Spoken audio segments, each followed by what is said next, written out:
Hello there, ladies and gentlemen, this is Orphanlast, aka Skylar Madison, and welcome to yet another Opentoonz news video. For the first story of the day, I've reviewed the poll for the Vpaint presentation, and I'm thinking that Twitter has a much better method for poll results when compared to YouTube's, because at least Twitter tells you just how many people actually participated in the poll. But the question on the poll was, would you donate for a Vpaint level in Opentoonz? 66% of the people that participated in the poll said no. 11% said that they'd donate $25. 11% said that they'd donate $50. 11% said that they'd donate $100. Just how many people consist of 11% of those that actually participated in the poll is a mystery to me, but I suppose that by the tail end of 2018, I'll take another stab at this presentation and centralize the poll on Twitter because I can actually at least extrapolate better information. But even with how vague the poll results are in this current video, if you didn't participate in the poll,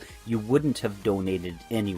So that 66% of the people that actually participated in the poll that said no, that is more like 90% of my audience in total. So I can see that I just need to let my audience grow a little bit, and that's fine. I'd like to actually thank all of you who participated with this poll. I commend your honesty. I really didn't expect to see honesty because this is an open forum on the internet. In fact, you're all so honest, you're willing to actually give me an answer that I really didn't want to hear.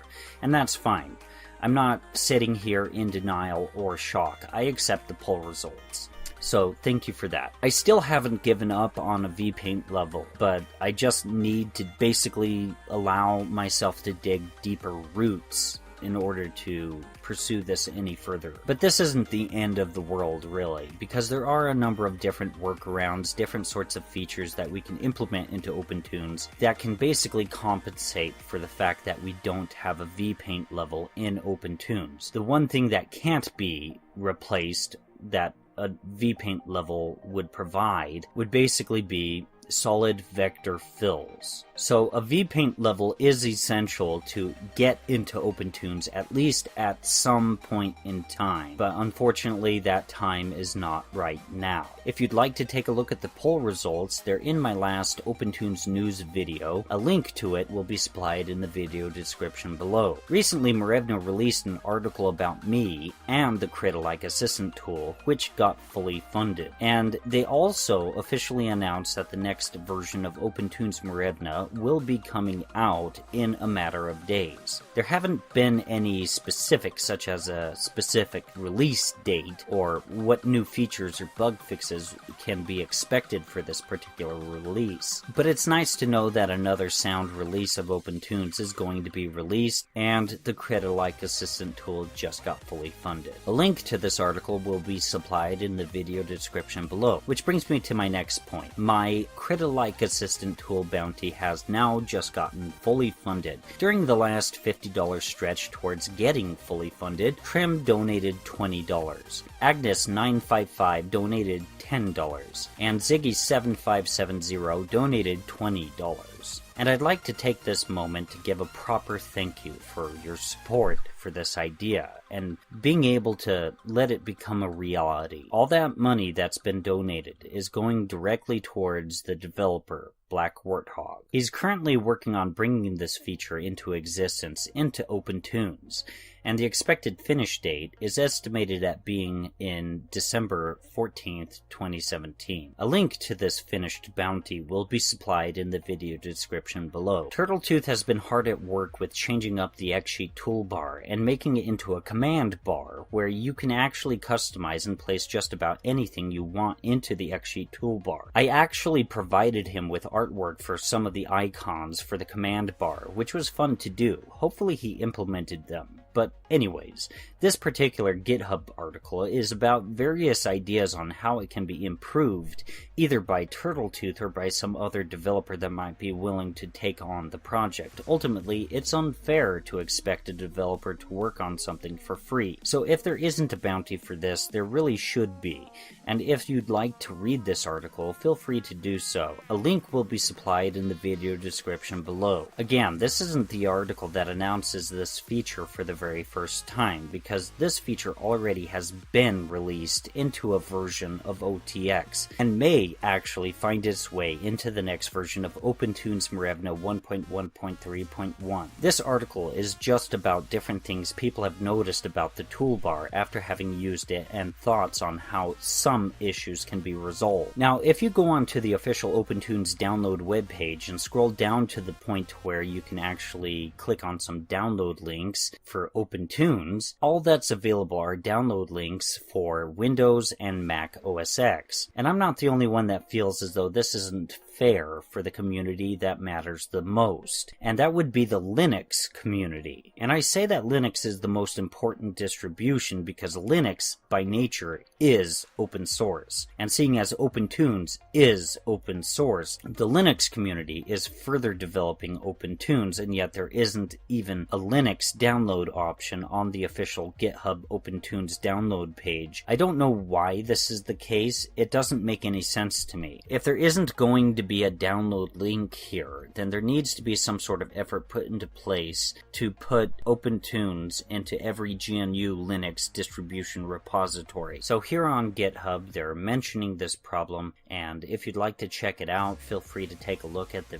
link in the video description below. Honestly, ultimately, we can't forget about the Linux community. The next story is a feature request for incremental save files to be implemented into Opentoonz. The original post reads as follows. I think it would be pretty cool for Opentoonz to have an incremental save feature, much like Blender, where every time you hit save, it could rename the previous save file to savefile.001.tnz, while it would save a new file to the original name, filename.tnz. This would ensure that even if one accidentally or due to a crash or power outage or etc. has their file corrupted or unworkable for whatever reason, the second file could be accessed so that a lot of time is saved and work can be recovered. Some context: I actually experienced an incorrectly saved corrupted file issue and figured that this issue could be avoided with an automated save or backup option. Now, I tried to interview and investigate this particular feature request, and if you happen to click on the link in the video description below, keep in mind that I'm not a trained journalist, so I'm stumbling around an interview, trying to see what it's all about, and I suggest that this come with a user interface that even a layman can access and use, because this could easily be a feature that's only accessible to power users and everyone else gets forgotten. And that would be unfortunate. If this feature is implemented, it'd be nice to be able to easily access it and have it be easily understood by everyone that uses the program. I was concerned that this might fill up your entire hard drive really quickly. I was reassured that with the proper file folding practices like a zip file or something along those lines, files could be reduced quite significantly so that they don't take up so much space on the hard drive. And I was also reassured that hard drives in and of themselves are fairly cheap these days. They've also discussed different strategies on how incremental saves won't create hundreds of different projects as well, so it's an interesting read. I try to put my 2 cents into interesting feature requests. I may not be a brilliant developer, but my community outreach does tend to help the community. They've also reassured me that if this feature gets developed, it won't break compatibility with Toonz. And for the moment, it's probably best that we don't try to break compatibility with Toonz. Maybe there'll come a day where Opentoonz won't really resemble Toonz, and it might form its own identity that's far more than just a stone's throw away from Toonz. If and when Opentoonz reaches that point, I wouldn't really care too much if the file compatibility with Toonz is broken. But we're not living in a potential future date as of right now. I think having a symbiotic relationship between Toonz and Opentoonz is a comforting thought. The next story is on renaming levels in the xsheet and how it doesn't update the browser. And I've personally witnessed this. Furthermore, if you do it in reverse order, where you rename the level in the browser, it'll corrupt the content on that column in the xsheet. And I have yet to figure out a way to plug in the renamed file into all the frames without having to redo all your timing in that column. and oftentimes the level strip can get fairly messy if you're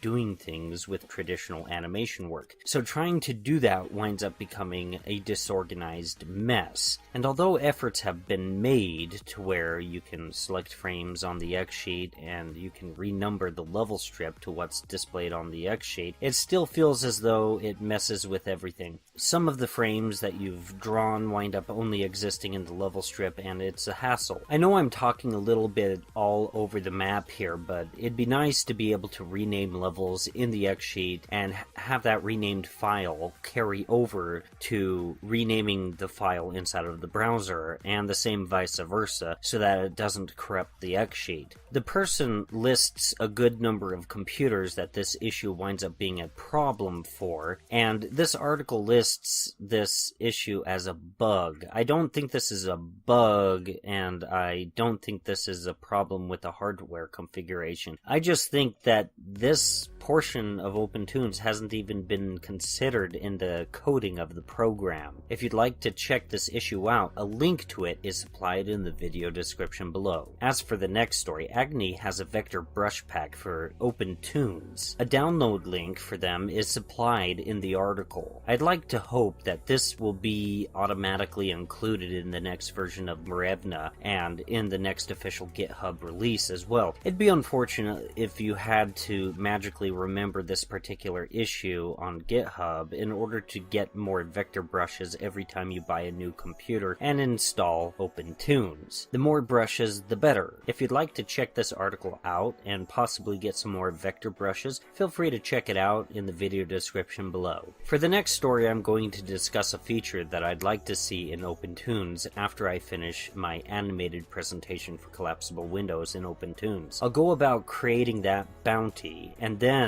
when that gets fully funded, I'll get around to making a bounty for envelope distortion in Opentoonz. I've discussed this feature before in the past, but it'd be really nice to show you guys a brief snippet of a video that kind of showcases what this concept is. And not everyone watches my speed painting videos, so not everybody has heard of this. A link to it will be supplied in the video description below, but just watch how he activates envelope distortion. Now, the way I envision this working is you'd basically be using the plastic tool to create bones for your character, and then you'd create envelope distortions from the same drop-down list. And watch how he creates these control points around the silhouette of this character's glove. At this point, you transition from edit mode to animate mode, and you can use these control points over the duration of frames in order to create some animations. This would boost the versatility of cutout animation tools in Opentoonz and make it less of a necessity to make a whole new rig. One of the problems with cutout animations is that they oftentimes feel rather flat and lack the feeling of three-dimensionality, and I am confident that something like this would be a good way to combat that issue, making each rig more versatile in that you could potentially animate a character's arm be in the same sort of pose that you see here, and you'll be able to have the arm and the hand point towards the camera without having to create too many new assets. This would also be a good compromise to currently not having a Vpaint level and not having it anytime soon. Now, we're a long ways away from my bounty for envelope distortion, but as soon as my collapsible windows bounty or Indiegogo project, whatever it'll be, as soon as that's funded, we can expect to see this be my next official project. As for the next story, on Opentoonz, macOS X tablets tend to detect hovering your stylus over your tablet as actually making contact with the tablet and starts drawing on the viewer when it's unintended. So basically, hovering your stylus over the tablet just winds up automatically drawing lines all over the viewer. It looks as though Turtletooth is currently working on this issue right now, and this is really good news for macOS X users. A link to this story will be supplied in the video description below. The next bounty that looks interesting is the test tween command and the inbetween pop-up. Basically, this is a request to save time in the automatic in-betweening process. Basically, the OP wants to take a multiple-step process of inserting a bunch of frames into the level strip and then clicking on the automatic in-betweening process and make it so that you can reduce that multiple-step process down to one step. It's a good read, worth taking a look at. There's a number of links that you can read and take a look at as well. If you'd like to check this out, feel free to do so. A link will be supplied in the video description below. Inside my last Opentoonz news video, I discussed the story oriented around the unstable panel sizes, and I showed you guys this GIF. Upon further investigation, I've found out that this is a bounty on Bounty Source, so if this is a bug that you'd like to have fixed, be sure to make a donation, or multiple donations to this particular cause. Currently, there isn't a developer for this project, and currently there are no donations to this bounty quite yet, but once the donations wind up accumulating, a bounty hunter, or aka a developer, will show interest in the project. This issue really does need to be resolved, but personally I'm currently all wrapped up with the collapsible windows project and future bounties that I plan on working with, so my money is all wrapped into that. But that doesn't diminish the value of getting this issue resolved. But here's another GIF that I didn't show in my previous Opentoonz news video, where the schematic can bring up pop-up menus, and when it pops these windows up, it seems to always pop them up with the wrong size nearly every single time, and this is a rather irritating bug that exists in Opentoonz, and in my opinion, this bug has existed for far longer than it should have. If you'd like to take a look at this bounty, a link will be supplied in the video description below. The next story is about scanner support for all of you that have an all-paper animation workflow and scan your animations into the computer. There's only a few scanners that are currently recognized by Opentoonz, which means that for most people with an all-paper workflow, they need to find awkward workarounds for an unrecognized printer. There's cleanup tools in Opentoonz for recognized printers, and for those of us that have an all-paper workflow, we may or may not even be able to have access to those tools, and that's unfortunate. This bounty is suggesting that more scanner hardware be recognized by Opentoonz, so that just about anyone can scan an image into Opentoonz and use the all-paper workflow as it was originally intended. Seriously, Toonz went through several iterations until it finally was capable of an all-digital workflow. The fact that Toonz isn't optimized for an all-paper workflow is surprising to me. A link will be supplied in the video description below. Now this is the most exciting story here. There are changes being made to the horizontal timeline in Opentoonz. Just contrast and compare this image with how the horizontal timeline currently looks in Opentoonz. But more than that, there are efforts being put into place to give some Toon Boom functionality to where you can squish the frames on the timeline just by clicking and dragging on a slider at the bottom of the timeline. I believe the stacking order of items is going to be more in line with most other software out there, so that if you have a column at the top of the horizontal timeline, I believe with this update, it'll be on top of the stacking order, where we currently have it in reverse. The item at the bottom of the timeline is at the top of the stacking order right now, which doesn't really make much logical sense. So if that is included with this update, I'm really excited. There's a lot of things to be excited about with regards to this, and if you'd like to check this out, a link will be supplied in the video description below. And for the last story, we're focusing on an animation made with Opentoonz by Beeheemooths. Beeheemooths is an amazing artist and animator. On a Discord chat, he shared this animation, and currently this video is the only place on YouTube that you can see this particular animation made by him. He says he made it primarily with a frame range brush on OTX and that coloring technique that I showed you guys in applying shadows and highlights by setting the fill brush to frame range. That's how he made this animation. The background for this animation was made using some 3D animation software, but I'm fairly certain that you could make this background with little to no difficulty with curvilinear perspective. And at some point, I'd like to take some time to kind of just dissect this animation and provide you guys with a video where I try and make a basic recreation of this background and see if it could work for this animation, just to see how far curvilinear perspective can go, how versatile it is. In my mind, this is an amazing animation and every bit as good as something that you'd see out of something like Full Metal Alchemist or even Ghost in the Shell. This is professional grade animation here. Now, Beeheemooth is known for his rotoscoping, but he reassures me that this wasn't a rotoscope, which makes this all the more impressive to me.